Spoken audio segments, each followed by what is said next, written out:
Yugoland's website advertises it as a full-service amusement park in northern Serbia based on the former Yugoslavia.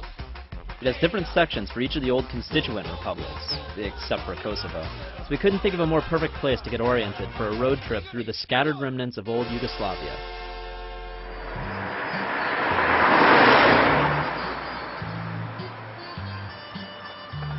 So this is Yugoland. It looks like it's kind of just in the backyard of someone's house. Maybe we might have missed most of the action. This might be the Sober Committee. Sounds like stuff's still going on in the background. Yugoland seemed pleasant enough, if a bit old and rustic. Not a lot of teenagers so far. Nor a lot of ladies.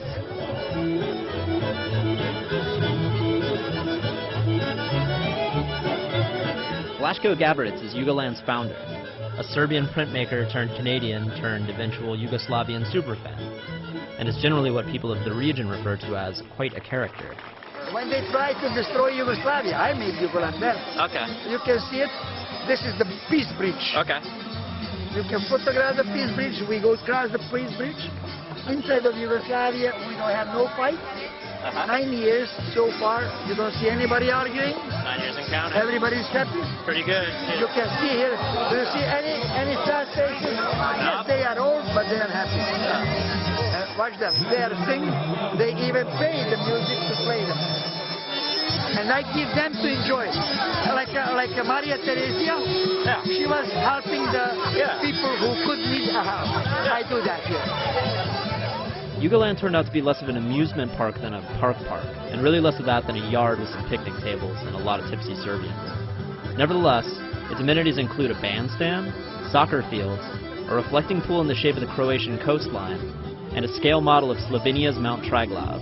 We brought so many truck load, then 3 bulldozers came and pushed the ground up, and they was working here like ants to make the mountain Triglav high. The most important amenity, however, is a fervent and unconditional love for Yugoslavia's late partisan leader, Marshal Tito. I am very happy I lived in Tito's time. It was my pleasure to live in that time. And it's pleasure to think about him, and pleasure to cherish his work, what he did to the poor people. No man so far in the planet did that for the working class. Marshal Tito is extremely beloved for a dead communist dictator. Even coming from an American perspective, I always had a pretty vaunted impression of him. He was like the dictator who cares. Minimal human rights violations, genuine popular support, and he was one of the only communists with the balls to tell Stalin where to smoke it, or where to stuff it, however that saying goes. And on top of that, he fucked Elizabeth Taylor. Probably. So all in all, not a terrible guy to worship. The guest of honor at Yugoland this year is Tito's grandson, though we get the feeling the family charm may have skipped a couple generations. Ja dolazim u Jugoland od prvog dana, znači zajedno smo krenuli da napravimo ovo I evo tu svake godine sve više I više. You can see the one board where is now the pictures is destroyed a little bit because the cold weather breaks outside. That's the funeral of Marshal Tito. May 4, 1980, Tito died. Yugoslavia complete was crying. The whole world was sad. Everybody came from every country from this earth to planet to say to Tito goodbye. Now you can recognize many of them. Yasser Arafat. Hey! Yeah. And now you have English king. Yep. Oh, or the Crown Prince. Yeah, Crown Prince. Crown Prince. That's what I know. Now the Brezhnev. Yep. Saddam Hussein. And Hungarian president. A real who's who. U.S. president anywhere here? No. Carter? No. Was Reagan by that point? No, there is the English lady. Oh, Thatcher. Margaret Thatcher. She's somewhere. Do you know any other funeral? When Kennedy dies, how many people was there? A few. Few. Yeah. Elvis had a pretty big funeral. But not from the whole countries. Yeah, and they was the top people from the leading country. They said to me, when Tito dies, Yugoslavia will fall apart. I said, come on, guys, you must be crazy. We have great country. Why should we fall apart? Never could. Why the heaven should be falling apart? Because everybody wished to be in heaven. Right. We had a heaven. Why should we fall apart?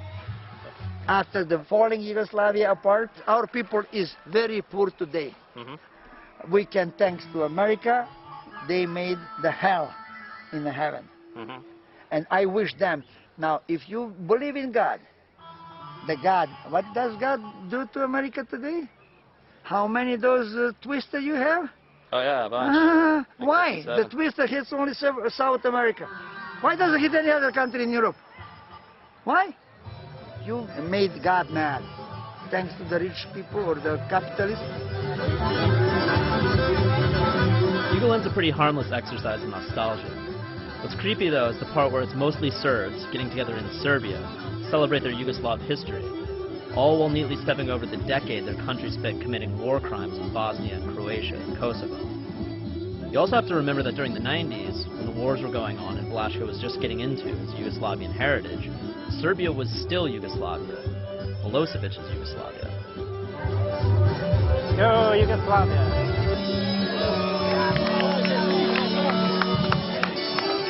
While the Yugolanders sort of represent the feel-good version of the Balkans' past, basically retreading decades-old national propaganda ad nauseum,